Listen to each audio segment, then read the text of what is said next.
Good day everyone. Today we are going to discuss about the basis and policies of special and inclusive education. Specifically, I am going to discuss about the review of the psychological basis and specific on Piaget's cognitive development and Bandura's social learning theory. Jean William Fritz Piaget, or Jean Piaget in short, was a Swiss psychologist known for his work on child development. He placed great importance on the education of children. His stages of cognitive development suggests that children move through 4 different stages of intellectual development, which reflects the increasing sophistication of the children's thought. So the first stage of Piaget's cognitive development is the sensory motor stage, which happens from birth to 2 years. The infants learn about the world through their senses and through their actions, moving around and exploring its environment. In this stage, a range of cognitive abilities develop, including object permanence, self-recognition, deferred imitation, and of course, representational play. So we are going to delve with these 4 cognitive development abilities. So the first is the object permanence. In object permanence, it is the understanding that these objects continue to exist even when they cannot be seen, heard, or even touched. One example of this is that a baby realizing that a toy hidden under a blanket still exists even though if it cannot be seen. Next is self-recognition. It is the ability to recognize oneself in a mirror or a photograph. So for example is a child identifying their own reflection in a mirror and touching their face to confirm it's them. And next is the deferred imitation. It is the ability to reproduce an action observed earlier after some delay. So an example of this is a toddler which is mimicking the way their parents use a broom to clean the floor hours after seeing their parents clean using that broom. And next is the representational play. It is a play in which children uses objects, actions, or even ideas to represent other objects, actions, or other ideas. Example is a child pretending that a stick is a magic wand, or even a cardboard box is a spaceship. So the second stage of the cognitive development as described by Jean Piaget is the pre-operational stage, which occurs in 2 to 7 years old. So the toddlers and young children acquire the ability to internally represent the world through language and mental imagery. In this stage, these children can think about things symbolically.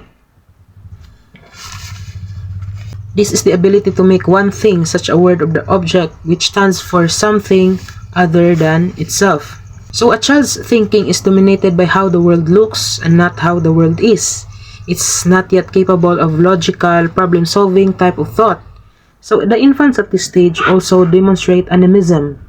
It is where the child think that non-living objects, such as their toys, have life and feelings like a person. The next stage, or the third stage of the Piaget's cognitive development, is the concrete operational stage, which occurs at 7 to 11 years old. So during this stage, the children begin to think logically about concrete events.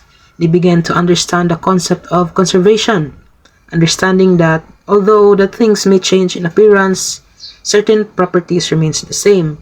At this stage, so these children can mentally reverse things. For example, they picture a ball of plasticine returning to its original shape.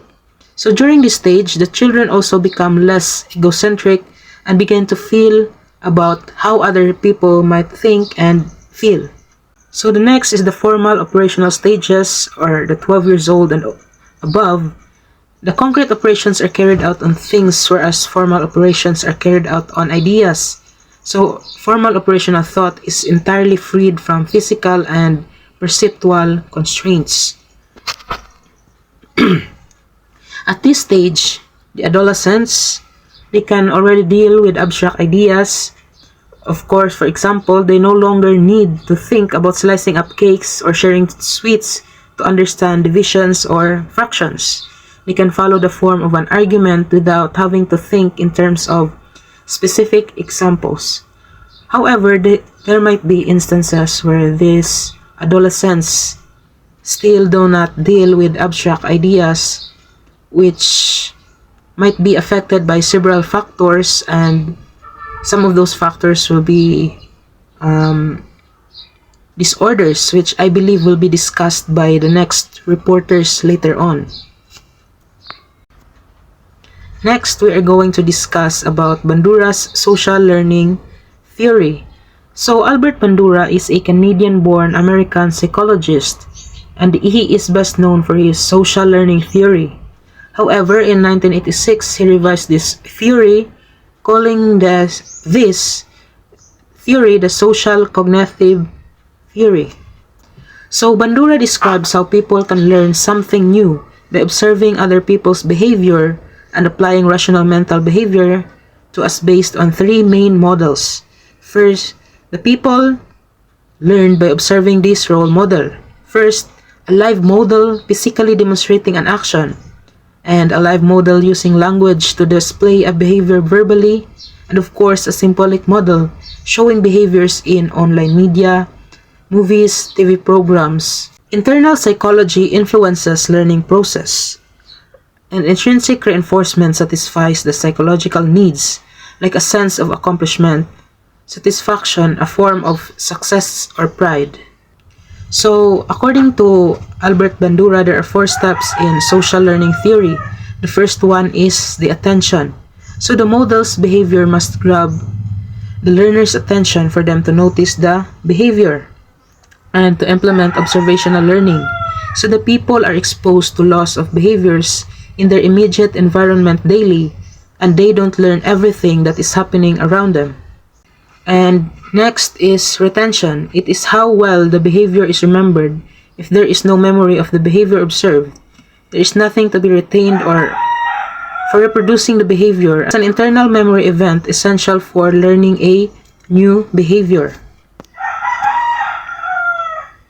Next step is reproduction. It is the ability to execute models' behavior. Like you may want to reproduce the behaviors of a person you admire. However, if you don't have the ability, you won't be able to, irrespective of how often you observe models' behavior, or how much reinforcement occurs, and how well you retain it as a memory. And lastly is motivation. It's even though if a person may have the ability to reproduce the behavior, they must have the desire or will to do it.